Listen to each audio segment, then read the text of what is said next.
শিলিগুড়ি ফুলেশ্বরী ও জোড়াপাড়ি নদী সংস্কারের উদ্যোগ নিল রাজ্যের সেচ দপ্তর। বুধবার ফুলেশ্বরী ও জোড়াপাড়ি নদী পরিদর্শন করলেন রাজ্যের সেচ মন্ত্রী পার্থ ভৌমিক, শিলিগুড়ির মেয়র গৌতম দেব ও ডেপুটি মেয়র রঞ্জন সরকার সহ অন্যান্যরা।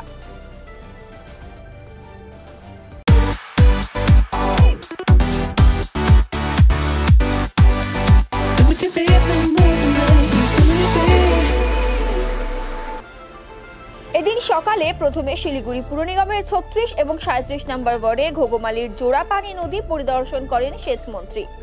এরপর সুভাষপল্লী ও শেষে ডাবগ্রাম এলাকায় ফুলেশ্বরী নদী পরিদর্শন করেন তিনি। নদী দুটির বর্তমান পরিস্থিতি খতিয়ে দেখেন। পরিদর্শনের পর সেচ মন্ত্রী জানান, শিলিগুড়ি শহরের গুরুত্বপূর্ণ এই দুই নদী চলতি বছরে সংস্কারের উদ্যোগ নেওয়া হয়েছে। বছর শেষে নদীগুলিকে আগের অবস্থায় ফেরানোর ব্যবস্থা করা হবে। শিলিগুড়ির মেয়র প্রাক্তন মন্ত্রী আমাদের শ্রদ্ধেয় গৌতম দেব মহাশয় তিনি ইনিশিয়েটিভ নিয়েছিলেন এবং তিনি বারংবার চিঠি লেখা, দপ্তরে যাওয়া, যাতায়াত করা, ইঞ্জিনিয়ারদের সাথে বসা, যে কোনো কাজ করতে গেলে একটা উৎসাহের দরকার, মানসিক একটা ইচ্ছের দরকার, শিলিগুড়ির মানুষের মনের কথা জানা দরকার এবং সেটা সম্পর্কে মাননীয় মেয়র গৌতম দেবের সম্যক ধারণা আছেন বলেই আপনি বলতে পারেন তিনি এবং তার নেতৃত্বাধীন যে বোর্ড, সেই শিলিগুড়ি বোর্ডের সবার আন্তরিকতার জন্য এবং অতি অবশ্যই শিলিগুড়ির মানুষের যে চাহিদা তাকে বাংলার মাননীয় মুখ্যমন্ত্রী মমতা ব্যানার্জি মান্যতা দিয়েছেন এবং আমি আশা করি কালকে আমাদের একটা গুরুত্বপূর্ণ মিটিং হয়েছে। আমি আশা করি যে এবছরের শেষে শিলিগুড়ির মানুষের সম্যক যে সুফল সেটা পাবে। অন্যদিকে মেয়র বলেন, ফুলেশ্বরী ও জোড়াপানি নদী সংস্কারের উদ্যোগ নিয়েছে সেচ দপ্তর। আজ পরিদর্শন করলেন সেচ মন্ত্রী। নদী সংস্কারের পাশাপাশি সৌন্দর্যায়নের কাজও করা হবে বলে জানান তিনি। রাজ্যের সেচ মন্ত্রী এইভাবে আগে পশ্চিমবঙ্গের অনেক সেচ মন্ত্রী হয়েছে, কিন্তু কেউ এইভাবে essay on the spot verification করেনি। এবং সবচেয়ে ইম্পর্ট্যান্ট হচ্ছে ফুলেশ্বরী নামটার মধ্যেই একটা মিষ্টি একটা ব্যাপার আছে। এত সুন্দর নদীটা ছিল শিলিগুড়ির নিজস্ব নদী, এটা শিলিগুড়ির থেকে উৎপত্তি এবং এটা জোড়াপানিতে গিয়ে মিশেছে।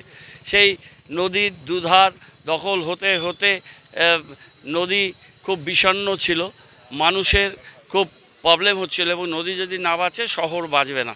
সুতরাং এটা বুকস অফ রেকর্ডসে নিয়েছে ইরিগেশন ডিপার্টমেন্ট। আমাদের সাথে অনেকবার কথা হয়েছে এবং অনারেবল মিনিস্টার উনি অ্যাসেম্বলিতেও বলেছিলেন যে এটা অনেক দিন আগে থেকে আমরা এই প্ল্যানিংটা করছি। এই কনফারেন্সটা পুরো কাজ হবে, ডিসিলটেশন হবে, পুরো মাটিগুলোকে বাইরে আমরা বার করে এটাকে দূরে নিয়ে যাওয়া হবে এবং যতগুলো ব্রিজ আছে সেই ব্রিজগুলো নেটিং করে দেওয়া হবে। যেমন এইটা আমরা নেটিং করেছি, ফুলেশ্বরীর উপরে আমরা নেটিং করেছি, বাকি নেটিংগুলো ইরিগেশন করছে। এই নদীটার পরে আমরা জোড়াপানির দুটো স্টেজে আমরা কাজ করব। একবারে এনজিপি অবধি 34 বা 32 এই জায়গাটা নিয়ে ওদিকে জোড়াপানির উপরে হবে, মহিষমারির উপরে আমাদের কাজ হচ্ছে। আর 95টা ওইটাও কাজ হবে, কিন্তু ওইটা একটু লেটার স্টেজে ওই কাজটা হবে। আর 46-এর ওইদিকে একটা নদী বাঁধের কাজ আছে, সেই কাজটাও ইরিগেশন নিচ্ছে। সুতরাং এখানে যে নদীর যে নব্যতা কমে গিয়ে এবং এখানে আবর্জনা ইত্যাদি ফেলতে ফেলতে নদীগুলোকে একেবারে ভয়াবহ দূষণ এবং নদীর গতিময়তা একেবারেই স্তব্ধ হয়ে গেছে, সেটাকে একটা নতুন রূপ দেওয়ার জন্য ইরিগেশন ডিপার্টমেন্ট তারা জেসিপি দিয়ে সমস্ত কাজ করবে। আমরা শিলিগুড়ির সমস্ত মানুষ এটাকে সাপোর্ট করছে। আশেপাশে বাড়ির যারা মানুষ আছে তাদের সাথে আমাদের অনেকবার মিটিং হয়েছে, আরও মিটিং হবে, আমরাও থাকবো। শুধু এই সিলটেশন নয়, আর এই যে হিউজ গার্বেজ মাটি এগুলো উঠবে, এগুলোকে আমরা কোথায় ফেলবো সেটারও আমাদের প্ল্যানিং ম্যানেজমেন্ট করা আছে।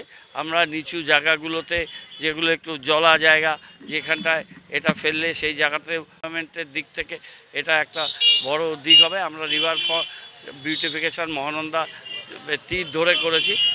আমাদের একটা স্বপ্ন আছে যে জোড়াপানি ফুলেশ্বরী পরে আমরা সাহুতে যাব, এটা পঞ্চায়েতের মধ্যে আছে এবং জোড়াপানি কনফ্লুয়েন্সটা লাস্ট তিস্তায় যেখানে মিশছে সেই জায়গাটা ভবিষ্যতে হয়তো কোনো দিন ইরিগেশন যাবে, কিন্তু যতটা জায়গা পাবো, বিশেষ করে 34 নম্বর ওয়ার্ড, এদিকে 19-এর ভেতরের একটা জায়গা আছে, জায়গায় জায়গায় অনেক বিউটিফিকেশান আমরা করব। কিছুটা হয়তো মাননীয় মন্ত্রীকে বলবো ইরিগেশন, ওরা অবশ্য অন্য কাজ করে, কিন্তু যদি কিছু স্কোপ অফ ওয়ার্কটাকে পুরসভা করবে, আমরা ইউডিএমএকে বলবো এবং এনভায়রনমেন্টকেও বলবো, ছোটো করে ফান্ড নিয়ে এসজেডিএকে বলবো, করে খুব সুন্দর করে নদীর ধারগুলোকে আমরা রক্ষণাবেক্ষণ এবং সেটাকে এগিয়ে নিয়ে যাওয়ার চেষ্টা। 50,000 लोगों को अपनी मंजिल से है जोड़ा और नई उत्साह के साथ आए हैं फिर से थामने आपका हाथ। श्री शांति होंडा।